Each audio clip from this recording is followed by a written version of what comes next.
TV 뉴스에 많은 사건 사고를 보면 가장 많이 듣게 돼 어떤 사고나 사건이 발생했을 때 가장 많이 듣는 그 말 중에 하나가 뭐냐면 가해자와 피해자라는 말입니다. 별의별 일로 다른 사람에게 해를 끼치는 가해자가 있는가 하면 요즘 유튜브를 보면 유튜브 동영상 보면 진짜 별의별 희한한 것을 가지고 사람들에게 해를 끼치는 그런 가해자의 모습들을 보게 되고요.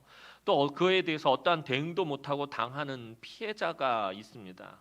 사회적인 약자들을 비롯해서 상대적인 약자들이 피해를 받는 것들을 보게 됩니다. 백화점에서 부유한 사람이 백화점 직원에게 갑질을 하든지 또 연세가 있으신 아파트 경비분에게 함부로 대하는 입주자라든지 이런 뉴스를 접하게 되면 여러분들 마음이 어떠합니까? 매우 화가 나고 분노하게 됩니다. 세상에 어떻게 이런 일이 있을 수 있을까? 그러면서 매우 분노하게 됩니다. 우리는 대부분 피해자들을 동정합니다. 왜냐하면 우리도 살다 보면 그런 상황에서 피해자가 될 수 있기 때문입니다. 저와 여러분들이 이 사회 속에서 언제 어느 때든지 동일한 피해자가 될 수 있기 때문입니다. 그런데 이 가해자와 피해자라는 말 다음에 또 자주 등장하는 말이 있습니다. 그것이 뭐냐면 그것이 참교육이란 말입니다. 이 말은 누군가가 그 가해자를 혼내주고 복수해 주는 것을 의미합니다. 참교육 당하는 장면을 보면 가해자가 별의별 일로 말도 안 되는 일 가지고 갑질을 하고 시비를 걸고 해를 끼치는 그 가해자를 누군가가 참교육하는 복수해 주는 그 장면을 보면 사이다를 마신 것처럼 속이 후련합니다. 저도 유튜브에서 이따금씩 그런 걸 보면 동영상을 보면서 속이 다 후련합니다. 저는 진짜 잘 됐다. 아유 쌤통이다 그냥. 아우 꽃이다. 그러면서 속이 후련해집니다. 그런데 곰곰이 생각을 해보았습니다. 가해자가 참교육을 당하는 것을 보면서 속이 후련하고 꼬신 것이 정말 이것이 옳은 모습인가라는 생각도 해보게 됩니다. 우리는 왜 참교육하는 장면을 보면 또 영화나 드라마에서 주인공이 악당을 물리치는 빌런들을 해치우는 그런 장면을 보면 왜 그렇게 신이 나고 기분이 좋아지고 쾌감을 느끼고 대리만족을 하게 되는 것입니까? 왜냐하면 우리 마음속에 죄의 본성이 무엇하기를 원하기 때문이죠. 복수하기를 원하기 때문입니다. 보복하기를 내 마음속 깊은 곳에서 그것을 원하기 때문입니다. 우리는 당한 만큼 똑같이 갚아주기를 원합니다. 표현만 안 할 뿐이지 내가 어떤 일에 대해서 피해를 당하거나 또 마음 상하거나 어려움을 당하면은 내가 당한 만큼 되갚아 주기를 원합니다. 그래서 누군가와 갈등하게 되면 가장 많이 속으로 하는 말이 무엇입니까? 누군가 싸우고 다투고 갈등하고 관계성이 깨졌을 때 우리 마음속에 가장 많이 하는 말이 무엇이냐면 두고 보자입니다. 그렇죠? 두고 보자라는 거예요. 이게 무슨 말입니까? 언젠가는 갚아주겠다라는 거예요. 언젠가는 그대로 되돌려 주겠다라는 것입니다. 사실 가만히 살펴보면 이처럼 우리의 삶은 복수와 보복으로 점철된 삶을 살 때가 많다라는 것입니다. 내가 당하고만 살 수 없지. 그래서 우리나라 말에도 옛말에 되로 주고 말로 갚기라는 말이 있어요. 하나를 받았으면은 열로 갚아줘야 된다라는 것입니다. 복수하고 보복하는 일들이 사실 우리의 삶 가운데서 정도의 차이만 있을 뿐이지 되게 우리 삶에 많이 자리 잡고 있다라는 것입니다. 지난 수요 예배 때 우리 김규숙 목사님 설교한 것처럼 우리가 그리스도인으로서 예수를 닮아 용서하거나 용납하거나 관용을 베푼다라는 것이 얼마나 힘든 일인지 모릅니다. 주님은 우리에게 원수까지 사랑하라라고 말씀하시고 산상수훈을 보면은 이게 도대체 가능한 일인가 싶을 정도로까지 용서하고 관용을 베풀라고 말씀을 하신다는 게 그것이 그리스도인의 삶의 모습이다라는 것입니다. 그런데 우리가 실질적으로 그런 삶을 사느냐는 게 교회 안에서도 우리가 서로 용서하고 관용을 베풀고 용납하는 일이 얼마나 있느냐라는 것입니다. 쉽지가 않은 문제입니다. 왜냐하면 우리 삶은 복수하고 보복하는 것으로 가득 차 있기 때문에 그래요. 우리가 그런 삶을 안 사는 것 같지만 실제로 여러분들 곰곰이 한번 집에 가서 고민해 보시기 바랍니다. 우리가 한 번도 그냥 지나치지 않습니다. 그래서 요즘 뭐 보복 운전이라든지 뭐 보복 이런 말들이 많이 나옵니다. 우리는 마음에 왜 자꾸 복수하고 대갚아주고 싶은 마음이 드는 것입니까? 왜 두고 보자라는 이런 마음이 우리 안에 생기게 되는 것입니까? 그것은 내가 억울하다고 느끼기 때문입니다. 내가 부당하고 불공평하고 억울한 일로 피해자가 되었다라고 생각하기 때문입니다. 세상에서 그런 일을 당할 때도 마음이 상하지만 더욱이 우리 마음이 상하게 되는 것은 교회 안에서 이런 일을 겪을 때입니다. 교회 안에서 신앙생활 하다 보면 마음에 상처받고 피해자처럼 느껴질 때가 많습니다. 교회 안에 참 여러 가지 일들이 많이 일어납니다. 어떻게 이런 일이 있을 수 있을까 하는 일들이 나타난다라는 것입니다. 그래서 성도들 간에 굉장히 상처도 많이 받고요. 그래서 교회를 떠나는 성도들도 많고요. 그런데 전에도 이런 부분에 대해서 말씀드렸던 것처럼 교회라는 곳이 어떤 곳입니까? 자기가 죄인임을 인정하는 사람들이 모인 곳이에요. 사실 세상 사람들이 바라볼 때 교회는 굉장히 거룩하고 선한 사람들 모여 있고 정직한 사람들 모여 있고 뭐 그런 경건한 사람들이 모여 있는 것으로 착각하는데 사실 엄밀히 우리의 본성을 따지고 보면 이 자리에 모여 있는 저와 여러분들 죄인들이 모여 있는 곳입니다. 죄인들이 모여 있는 곳이다 보니 당연히 갈등과 문제와 다툼이 끊이지 않는 것입니다. 예수를 믿는다는 것에 대해서 제가 여러 번 말씀드렸잖아요. 우리가 고민해야 될 부분이 예수를 믿는다라는 것이 도대체 뭐냐라는 거예요. 이러한 갈등과 괴로움, 상처들, 쓴뿌리, 가시들 속에서 우리가 예수를 닮아가면서 이 문제들을 어떻게 우리가 해결하고 또 우리가 어떻게 치유하고 또 우리가 어떻게 서로 용납하고 관용을 베푸는가의 문제라는 거예요. 예수를 믿는다라는 것은. 여러분 우리나라에서 지금 가장 핫하다고 하는 가장 좋은 교회라고 하는 그 교회들은 문제가 없을까요? 요즘 많은 사람들이 가장 선망의 대상으로 삼는 교회가 서울 분당 우리 땡땡 교회 이땡수 목사님. 이땡수 목사님이 이땡수 그러니까 좀 그렇다. 언젠가 설교하시는 걸 봤는데 그 목사님도 그러는 거예요. 막 너무 슬픈 표정으로 자기는 우리 교회에서 이런 일이 있을 줄은 정말 상상도 못했다라고 말씀하시는 거예요. 그 교회, 우리가 가장 선망하는 그 교회조차도 그 이땡수 목사님이 상상도 못한 일들이 교회 안에서 막 발생하는 거예요. 성도들이 서로 상처 주고 아파하고 괴로워하고 고통스러워하는 그 모습을 보면서 너무 괴로워하시는 모습을 보게 되는 거예요. 그러니까 교회라는 곳이 그렇다라는 거예요. 죄인들이 모인 곳이다 보니까. 그런데 왜 갈등이 생기고 문제가 생기냐면 내가 죄인이라는 사실을 자꾸 잊어버릴 때 그런 문제들이 발생한다는 거예요. 내가 정말 용서받지 못할 억만급의 그런 죄를 가진 사람인데 하나님께서 예수 그리스도를 통해서 나를 용서하셨다라는 사실을 잊어버리기 때문에 그런 문제들이 발생한다는 거예요. 그래서 용납하지 못하고 용서하지 못하고 관용을 베풀지 못하는 것입니다. 교회 안에서 참 별의별 일이 많이 발생을 합니다. 아마 이 자리에 앉아 있는 여러분들 신앙생활 오래 하면 오래 할수록 굉장히 많은 일들을 경험하셨을 거고 참 별의별 일로 상처 다 받아보셨을 것입니다. 근데 문제는 뭐냐면 상처 받은 만큼 내가 또 다른 사람들에게 되돌려 줄 때가 많다는 거예요. 우리가 서로 용서하고 관용을 베풀고 사랑해야 되는 이유가 뭐냐면 사랑받은 사람이 사랑을 하고요. 상처받은 사람이 상처를 주게 되기 때문이에요. 그래서 주님이 우리에게 계속해서 그런 부분들을 요청하고 계시는 것입니다. 그렇다면 성경은 이렇게 억울하고 부당한 대우를 받은 피해자에 대해서 어떻게 이야기하고 있는지 오늘 본문을 살펴보며 우리 함께 은혜를 나누고 또 도전을 받아봤으면 좋겠습니다.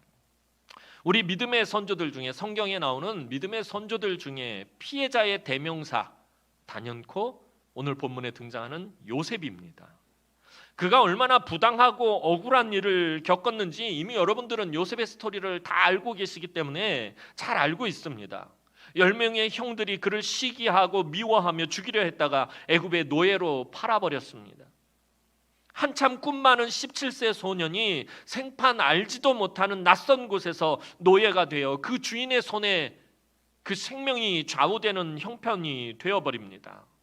그래도 애굽 왕의 친위대장 보디발의 집에 팔려가서 능력을 인정받고 가정 총무가 되었지만 보디발의 부인으로부터 유혹을 거절하자 너무나도 억울하게도 강간범이라는 누명을 뒤집어쓰고 감옥에 가게 되었습니다. 행실이 나빴던 것도 아닙니다. 요셉이 행실이 불량한 것 아니었습니다. 늘 아버지를 사랑했고 아버지에게 효를 다했고 주인에게는 정직했고 성실했습니다. 한 번도 나쁜 마음을 품어본 적이 없습니다. 그런데 너무나도 억울하고 부당한 일을 당하게 되었습니다. 오늘 본문 20절 말씀 보도록 하겠습니다. 오늘 본문 20절 말씀입니다. 시작. 이에 요셉의 주인이 그를 잡아 옥에 가두니 그 옥은 왕의 제수를 가두는 곳이었더라. 요셉이 옥에 갇혔으나 지금도 감옥이라는 곳은 그다지 좋은 환경이 아닙니다. 좁은 곳에 사람들을 가두어 놓는 곳입니다. 그런데 수천 년 전 고대 사회에서 감옥은 짐승 우리만도 못한 아주 열악한 곳이었습니다. 토구를 파고 굴 속에다 가다 놓든지 아니면 땅에 지하를 깊게 파가지고 구덩이처럼 만들어서 그곳에 사람을 던져놓고 가다 놓든지 아무튼 사람이 살긴 너무나도 열악한 곳이었습니다. 게다가 요셉이 갇힌 감옥은 왕의 죄수를 가두는 곳이라고 오늘 본문은 기록하고 있습니다. 왕의 죄수를 가둔다.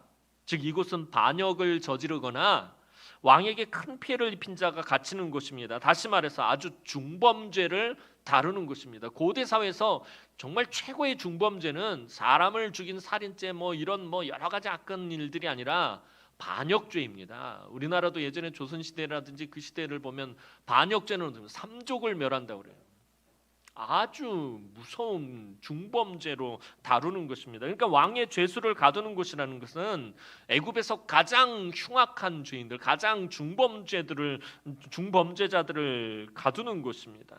이곳은 친위대장 보디발이 관리하는 곳이었습니다. 그런데 보디발은 사적인 감정으로 요셉을 이곳에 가두고 완전히 바깥 세상과 격리하여 철저하게 잊혀지게, 요셉이라는 존재를 잊혀지게 만들었습니다.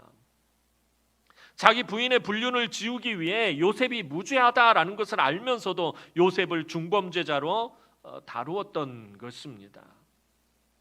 그런데 우리가 요셉의 진짜 모습을 발견할 수 있는 곳, 요셉의 진짜 믿음을 발견할 수 있는 곳이 어디냐면 바로 이 감옥이다라는 사실을 주의 깊게 살펴봐야 합니다. 그가 애굽의 총리가 되어서 능력 있게 국정을 운영하며 많은 사람들을 그 기근으로부터 구원할 때가 아니라 사람들에게 버림받고 잊혀졌던 곳, 바로 그곳에서 요셉의 진짜 모습을 발견할 수 있다라는 것입니다. 이때 요셉의 나이가 몇 살이었을까요? 17세에 팔려가서 보디발의 집에서 아마 몇 해 동안 머물렀으므로 아마도 20대 초반의 나이였을 것으로 짐작이 되어집니다. 여러분들 20대 초반에 무슨 일을 하고 있었는지 한번 생각해 보세요. 여러분들이 20대 초반이었을 때 무슨 일을 하고 있었는지요. 여러분들 한참 열정적으로 살아야 할 혈기왕성한 때가 20대 초반입니다. 그런데 가장 진취적이고 아름다운 시절에 가장 부당하고 억울하고 서러운 일을 겪게 되었습니다. 여러분들 만약에 저와 여러분들이 요셉과 같은 일을 겪게 되었다면, 가장 부당하고 가장 억울하고 가장 서러운 일을 겪게 된다면 이때 우리의 마음에 드는 생각이 무엇이겠습니까? 도대체 하나님은 어디 계시는 것일까? 하나님의 존재부터 우리 의심하기 시작을 합니다. 하나님이 계시다면 왜 나에게 이런 어려움, 왜 이런 아픔이 있을 것일까? 좋은 일, 행복한 일, 기쁜 일이 있을 때는 하나님이 나와 함께 계신다고 너무나 쉽게 우리는 말합니다. 좋은 일이 있을 때, 기쁜 일이 있을 때, 행복할 때는 하나님이 나와 함께 하셔서 내가 이렇게 기쁘고 행복하고 좋다라고 우리 그렇게 쉽게 말합니다. 약간의 어려움이나 고난이 찾아왔을 때는 머리를 갸웃하고 의아해하긴도 하지만 그래도 하나님이 함께 하신다라고 인정합니다. 하지만 모든 일이 부당하고 억울해 보일 때는 하나님이 도무지 계시지 않는 것 같이 느껴진다라는 것입니다. 내가 내 삶의 모든 것들이 너무 다 부당하고 억울하고 서러운 일을 겪게 되면 하나님 정말 계신가? 하나님 계시다면 도대체 어디 계신가라는 이런 마음이 든다라는 거예요. 하나님 계시더라도 내 삶에는 없는 것 같습니다. 하나님 내 삶에는 무관심하신 것 같습니다. 내가 이토록 억울하고 서러워서 눈물 흘리며 힘겨워할 때, 마음 상하고 애통해할 때 하나님 왜 침묵하고 계시는 것입니까? 왜 어떤 제스처도 취하지 않고 왜 어떤 액션도 취하지 않는 것입니까? 그런데 성경은 하나님이 침묵하신다고 해서 아무 일도 하시지 않는 것은 아니라고 분명히 우리에게 말합니다. 우리가 부당하고 억울하고 서러운 일을 당했다고 해서 하나님이 선하지 않은 것 아니고 하나님이 아무 일도 하시지 않는 것 아니다라고 성경은 분명히 우리에게 말하고 있다라는 것입니다. 오늘 본문 21절 말씀 보도록 하겠습니다. 오늘 본문 21절 말씀입니다. 시작. 여호와께서 요셉과 함께 하시고 그에게 인자를 더하사 간수장에게 은혜를 받게 하시매. 오늘 너무나도 부당하고 억울하고 서러운 일을 당한 그 요셉을 향해서 오늘 창세기를 기록한 모세는 분명한 어조로 말하고 있습니다. 여호와께서 요셉과 함께 하시고, 하나님이 요셉과 함께 하셨다라고 분명히 말하고 있습니다. 하나님께서 계신 곳은 바로 요셉이 갇혀있던 그곳이었다라는 것입니다. 요셉의 전체 스토리 중에서 하나님이 요셉과 함께 하셨다라고 말씀하실 때는 그가 아버지 집에서 채색옷을 입고 아버지의 사랑을 듬뿍 받고 있을 때도 아니었고, 물론 그때도 하나님 함께 하셨어요. 그런데 성경이 노골적으로 하나님께서 요셉과 함께 하셨다라고 표현하는 것은 그가 국무총리가 돼서 능력을 행할 때도 아니고 이 감옥에 갇혀 있을 때, 노예로 팔려와 있을 때, 그때 하나님께서 요셉과 함께 하셨다라고 말하고 있다라는 것입니다. 하나님께서 계신 곳은 요셉이 갇혀 있던 그곳이었습니다. 다시 말해서 하나님은 요셉을 한 번도 떠난 적이 없었다라는 것입니다. 그리고 여전히 하나님은 요셉에게 베푸셨던 은혜를, 이전까지 요셉에게 베푸셨던 은혜를 동일하게 베풀고 계셨다라는 거예요. 그가 부당하고 억울하고 서러운 일을 당하고 있었지만 하나님은 그 이전에 요셉에게 베푸셨던 은혜를 여전히 동일하게 베풀고 계셨다라는 것입니다. 하나님이 애굽에 팔려와서 노예가 된 요셉에게 지금까지 베푸셨던 은혜가 무엇입니까? 요셉이 다른 사람들에게 호의를 얻게 하셨다라는 것입니다. 다른 사람들에게 인정을 받게 하셨다라는 것입니다. 창세기 39장 앞부분을 보면 요셉이 보디발의 집에 있을 때 그가 맡은 모든 것에 하나님이 복을 받게 하셨습니다. 그리고 그것을 눈치 빠른 보디발이 알고는 집안의 모든 것을 요셉의 손에 다 맡겨버립니다. 친위 대장으로 애굽의 권력의 핵심자 중에 한 사람으로 그곳에 살아남으면 얼마나 눈치가 빨라야 되겠습니까? 벌써 요셉의 복을 받는다라는 것을 이 눈치 빠른 보디발이 알고선 자기의 집의 모든 것을 다 요셉의 손에 맡겨버립니다. 창세기 39장에서 이 모든 것이 하나님이 요셉과 함께 하셨기 때문이라고 4번에 걸쳐서 거듭 말하고 있습니다. 보디발의 집에 있을 때 2번 말하고요, 감옥에 갇혔을 때 2번 말하고 있습니다. 요셉이 비록 계속된 어려움을 겪고 있었지만 하나님은 요셉과 계속 함께 하셨고 끊임없이 그에게 은혜를 베풀고 계셨다라는 것입니다. 우리 요셉의 스토리를 보면서 왜 요셉이 고난을 당했냐, 요셉이 당하는 그 억울한 일, 부당한 일, 서러운 일, 고난에만 우리는 자꾸 포커스를 맞춥니다. 그 가운데서도 하나님께서 함께 하시고 은혜를 베푸셨다는 사실은 자꾸 잊어버리고 그것을 놓치고 지나갑니다. 하나님은 여전히 요셉과 함께 하셨고 여전히 요셉에게 은혜를 베풀고 계셨다는 거예요. 그 상황이 바뀌고 형편이 바뀌고 처지가 바뀌었다 할지라도 하나님은 여전히 함께 하셨다라는 것입니다. 오늘 본문 22절 말씀 보도록 하겠습니다. 오늘 본문 22절 말씀입니다. 시작. 이 옥중 제수를 다 요셉의 손에 맡김으로 그 재반 사물을 요셉이 처리하고 요셉은 가장 비참한 곳에서 또 가장 억울하고 가장 서로 서글픈 곳에서 복을 받았다라는 사실을 우리는 주의 깊게 살펴봐야 합니다. 요셉이 복을 받았을 때가 언제고 복을 받은 장소가 어디입니까? 그가 가장 부당하고 억울하고 서글픈 곳에서 복을 받았고요. 가장 부당한 대우를 받고 서러운 곳에서 번성하기 시작했다는 거예요. 나중에 그의 아버지 야곱이 요셉을 축복할 때 요셉은 무성한 가지라, 담장을 넘는 무성한 가지라고 말하고 있어요. 그의 가지가, 그의 번성함이 어디서 시작되는 것입니까? 바로 이 감옥에서 시작하고 있다라는 것입니다. 보디발이 자기 집의 모든 것을 요셉의 손에 맡겼듯이 간수장이 감옥의 모든 일을 요셉의 손에 맡깁니다. 그리고 나중에 애굽 왕 바로는 나라의 모든 일을 요셉의 손에 맡깁니다. 요셉은 자기가 원하는 장소는 아니었지만 바로 그곳에서 그는 중요한 인물로 쓰임을 받게 되었습니다. 놀랍게도 요셉은 감옥에서조차도 복을 받고 번성하였다라는 거예요. 그가 부당하고 억울하고 서러운 일을 당할 때도 복을 받고 번성하고 있었다라는 거예요. 우리는 모르고 있지만, 요셉도 모르고 있지만 사실은 하나님의 은혜를 누리고 있었고 복을 받고 있었고 번성하고 있었다라는 것입니다. 요셉의 겉으로 드러난 상황만 본다면 요셉은 사실 아무런 희망도 없습니다. 하지만 보이지 않는 곳에서 하나님이 함께 하셨고 요셉을 성장하게 하셨고 요셉을 성숙하게 하셨다라는 거예요. 고난을 통해서 우리가 깨달아야 되는 것들, 지난번에 말씀드렸던 것처럼 우리는 삶의 목적을 자꾸 성공에다 두고 있어요. 우리의 삶의 목적은 이 세상에서 성공하는 삶을 사는 것이 아니에요. 성장하는 거예요. 그 성장하는 말이 뭐라 그랬어요? 예수 그리스도를 닮아가는 거랬어요. 예수 그리스도의 장성한 분량까지 우리가 자라고 성장해야 된다라는 거예요. 주님 다시 오실 그날까지 우리를 성장하게 하고 우리를 성숙하게 하기 위해서 하나님 우리에게 고난의 시간을 주신다라고 지난번에 말씀드렸어요. 오늘도 마찬가지입니다. 요셉을 성장하게 하시고 하나님 성숙하게 하셨어요. 그래서 간수장이 요셉을 신뢰했고 감옥 안에 중범죄자들을 관리하게 할 정도로 요셉을 마음에 들어 했다라는 거예요. 간수장이라는 사람이 얼마나 거친 사람입니까? 중범죄자들을 다루는 사람입니다. 폭력으로 다루고요, 힘으로 누르고요.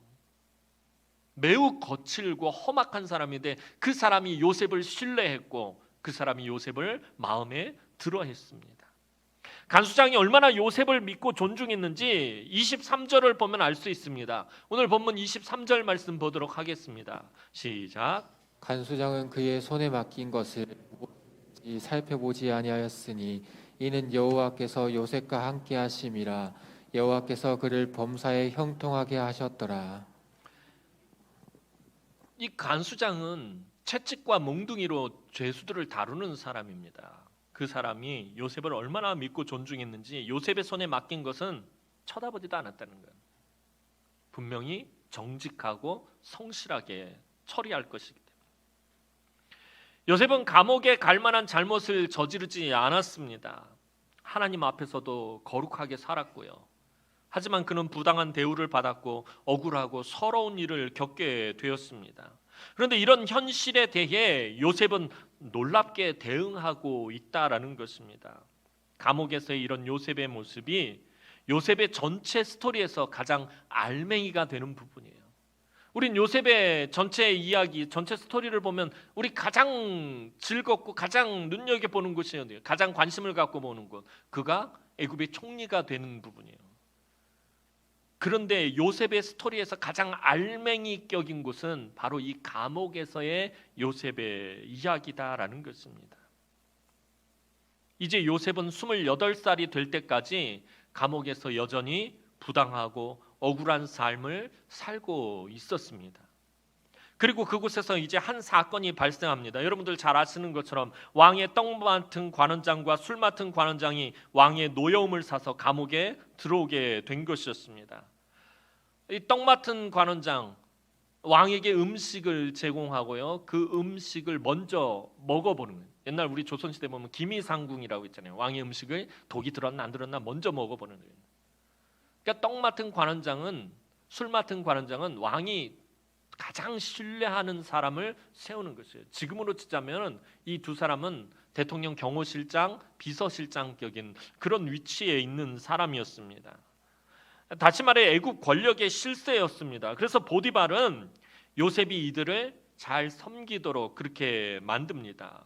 그리고 여러분이 잘 아시는 것처럼 이들이 꿈을 꾸었고 그 꿈을 요셉이 해석해 준 그대로 되어서 떡 맡은 관원장은 사형을 당하고 술 맡은 관원장은 복직이 되었습니다.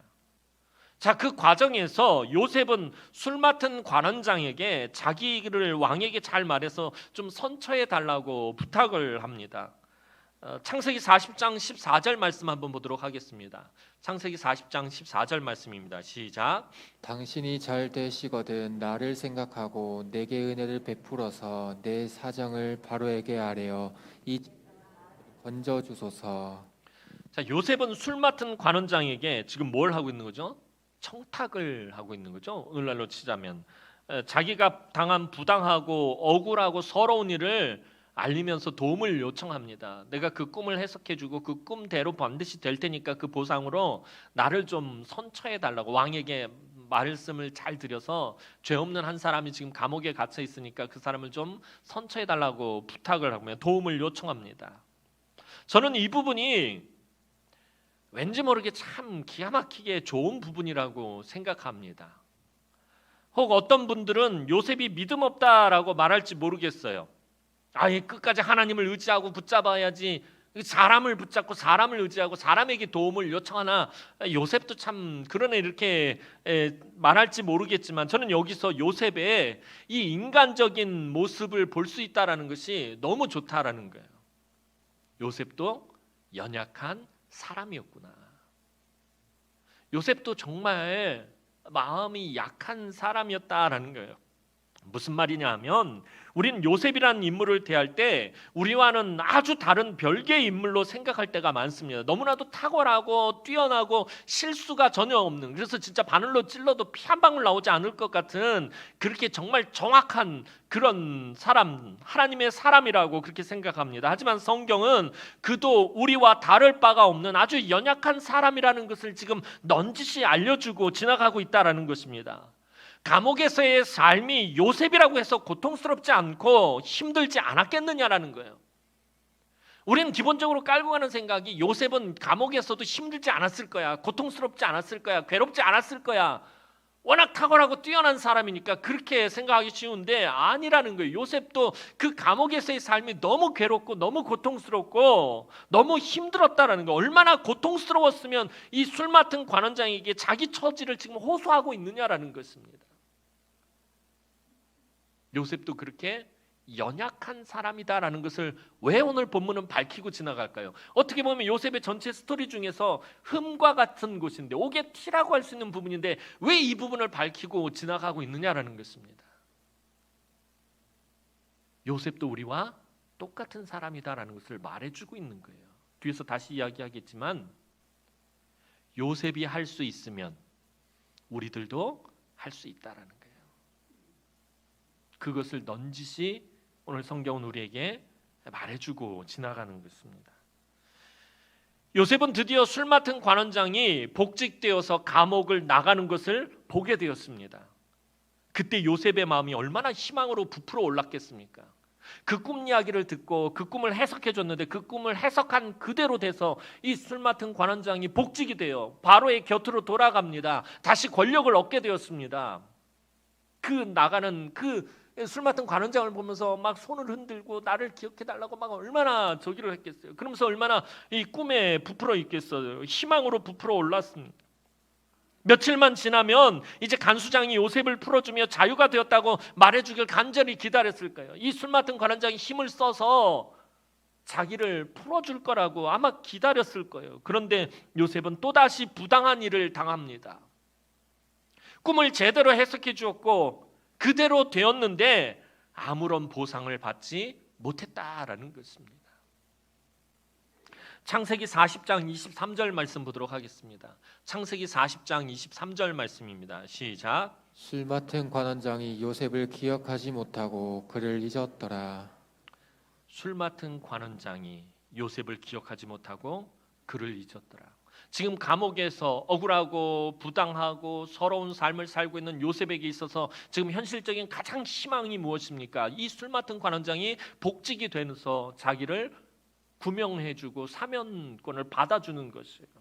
그런데 술 맡은 관원장이 요셉을 기억하지 못하고 그를 잊었더라라고 말하고 있어요. 여러분, 이것이 바로 실망이에요. 다른 것이 실망이 아니라 이게 실망인 거예요.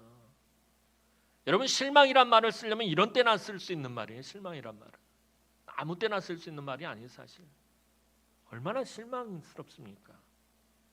부당하고 억울한 일에서 벗어날 것 같았는데 보상은 고사하고 잊혀져 버렸다는 거예요.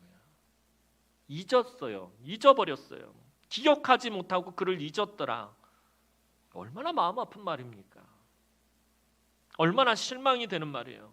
그것도 2년이나 술 맡은 관원장이 요셉을 잊어버렸어요. 창세기 41장 1절을 보면 만 2년에 라고, 이때 바로가 이제 꿈을 꾸는 거죠. 이 술 맡은 관원장이 2년을 이 요셉을 잊어버렸다는 거예요. 그 2년의 시간이 요셉이 얼마나 고통스러웠겠습니까? 우리는 지금 전체 스토리를 알고 결과를 알고서 이제 요셉이 2년 뒤에 풀려날 거라는 것을 알고서는 보지만 요셉은 지금 그것을 알고 있나요? 몰라요. 자기가 2년 뒤에 풀려날 거라는 사실을 모른다라는 거예요. 알지 못해요. 끝이 없는 거예요. 지금 요셉의 상황은. 매일 반복되는 단조로운 일상에 아마도 시간이 멈춘 것 같았을 거예요. 사랑하는 성도 여러분, 술 맡은 관원장이 요셉을 기억하지 못하고 잊었다라는 이 말은 어찌 보면 하나님이 요셉을 잊었다라는 말처럼 우리 귀에 들릴 수 있습니다. 술 맡은 관원장이 지금 유일한 요셉의 대안인데, 희망인데 그 사람이 잊어버렸단 말이에요. 달리 말하면 하나님이 지금 요셉을 버리고 잊어버린 것 같이 그렇게 우리 귀에 들리고 보여진다는 거예요. 하지만 요셉에게서 그런 모습은 발견할 수 없다라는 거예요. 그는 여전히 감옥에서 자기에게 맡겨진 일에 성실했고요, 정직했고요. 간수장은 늘 감옥의 모든 일을 요셉에게 맡겼고요, 요셉은 그 모든 일을 처리했습니다.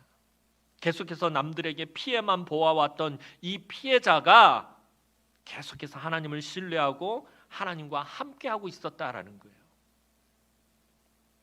이 실망 속에서 요셉이 겪은 부당한 일, 실망스러운 경험, 버림받은 것 같은 상황, 억울하고 서러운 일은 사실 오늘을 살아가고 있는 우리들의 이야기와 마찬가지입니다.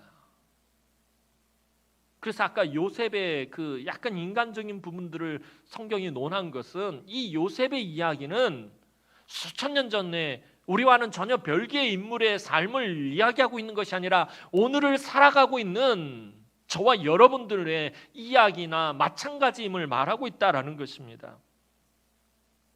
아까 설교 서두에 말씀드렸던 것처럼 우리는 삶의 여러 곳에서 피해자가 됩니다. 우리 주변에는 수많은 가해자가 있습니다. 부당하게 대우하는 가해자, 마음에 끔찍한 상처를 내는 말의 가해자, 힘과 권위로 누르는 가해자, 폭력의 가해자, 감정의 가해자, 물질의 가해자, 정죄하고 판단하는 가해자, 모든 것을 왜곡하는 오해의 가해자, 거짓말의 가해자 등등 수많은 가해자가 우리 삶 가운데 있다라는 것입니다. 그리고 우리는 피해자이면서 동시에 가해자가 되기도 합니다. 왜냐하면 우리는 내가 받은 그것을 누군가에게 다시 돌려주려고 하기 때문입니다.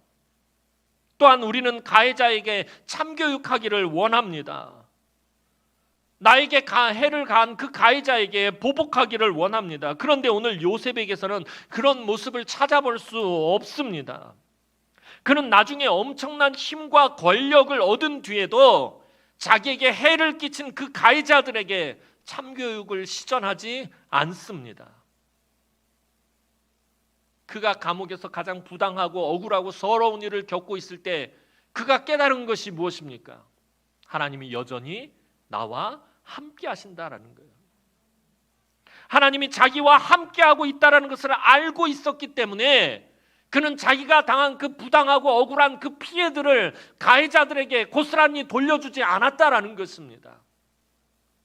여러분, 다윗을 이야기할 때도 말씀을 드렸어요. 다윗이 사울을 죽일 수 있는 절호의 찬스가 2번이나 있었습니다.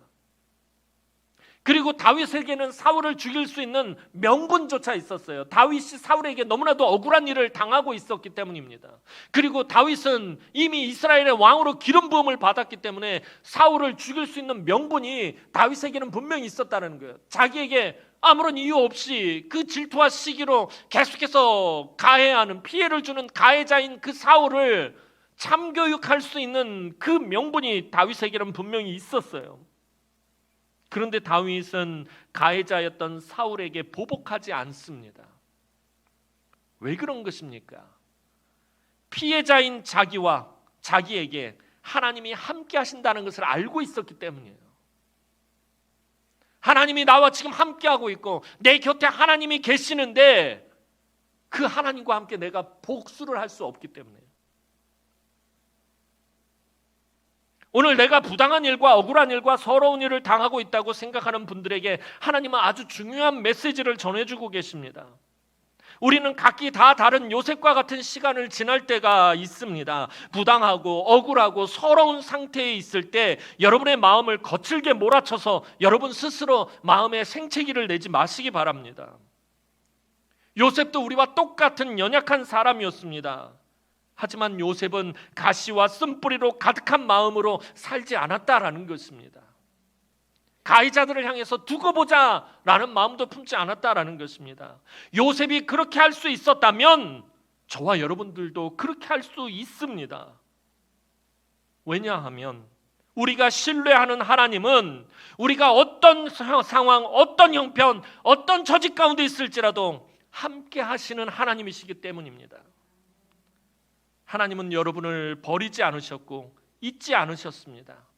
여러분들이 부당하고 억울하고 서러운 일을 당하고 있을 때 하나님 여러분들 떠나지도 않으십니다.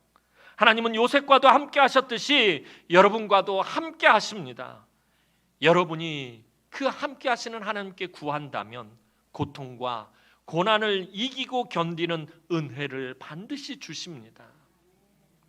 사랑하는 성도 여러분, 여러분의 삶의 고난과 아픔에 집중하기보다 그 고난 가운데서도 여러분과 함께 하시며 여러분을 위로하시고 어루만지시고 인도하시는 하나님에게 더 집중하시기 바랍니다. 여러분이 고난에 집중하면 함께 하시는 하나님을 볼 수가 없어요. 여러분이 있는 그 걱정과 근심과 염려와 시험과 환난에 사로잡혀 버리면 하나님의 은혜를 체험할 수가 없다라는 거예요. 고난 가운데서 때로는 여러분들이 아무에게도 말 못할 그런 부당하고 억울하고 서러운 일을 당할 때에 그 가운데서라도 여러분과 함께 하시며 여러분을 위로하시고 어루만져 주시고 격려해 주시고 사랑한다라고 말씀해 주시는 그 하나님에게 더욱 집중하면 하나님이 그 고난 속에서도 여러분을 번성하게 하실 것이고 여러분에게 복을 베풀어 주실 것입니다. 하나님은 오늘도 여러분에게 분명히 말씀하십니다. 이사야 41장 10절 말씀 보도록 하겠습니다. 마지막으로 이사야 41장 10절 말씀 우리 다 함께 읽도록 합니다. 시작. 두려워하지 말라, 내가 너와 함께함이라. 놀라지 말라, 나는 내 하나님이 됨이라. 내가 너를 굳세게 하리라. 참으로 너를 도와주리라. 참으로 나의 의로운 오른손으로 너를 붙들리라. 여러분들이 그 마음에 큰 상처를 받고 힘들고 어렵고 괴롭고 고통스럽고 억울하고 눈에서 눈물이 멈추지 않고 여러분 너무 화가 나는 그런 일들 가운데서 있을 때에 하나님 우리에게 분명히 이렇게 말씀하십니다. 두려워하지 말라, 내가 너와 함께함이라. 놀라지 말라, 나는 너의 하나님이 됨이라. 내가 너를 굳세게 하리라. 참으로 너를 도와주리라. 참으로 나의 의로운 오른손으로 너를 붙들어 주리라. 부당하고 억울하고 서러운 피해자였던 요셉에게 베푸셨던 함께 하시는 하나님의 그 은혜와 사랑을 오늘 여러분들의 삶 가운데서 충만하게 누리시는 우리 남흥의 모든 성도들이 되기를 주님의 이름으로 축원합니다. 기도드리겠습니다. 사랑과 은혜가 많으신 아버지 하나님, 은혜와 사랑을 진심으로 감사를 드립니다. 오늘 우리가 이 땅을 살아가면서 참 하나님 마음 아프고 괴롭고 아버지 억울하고 부당하고 서럽고 서글픈 일을 당할 때가 참 많음을 이 시간에 보게 됩니다. 하나님, 그렇지만 그 가운데서도 하나님 나와 함께 하시고 나에게 은혜를 베푸심을 잊지 않게 하시고 오늘 요셉처럼 여전히 하나님을 신뢰하고 여전히 하나님과 함께하는 하나님 그 가운데서 번성하고 복을 누리는 우리 남흥의 모든 권속들이 되게 하여 주옵소서. 감사를 드렸고 예수님의 이름으로 기도하옵나이다. 아멘.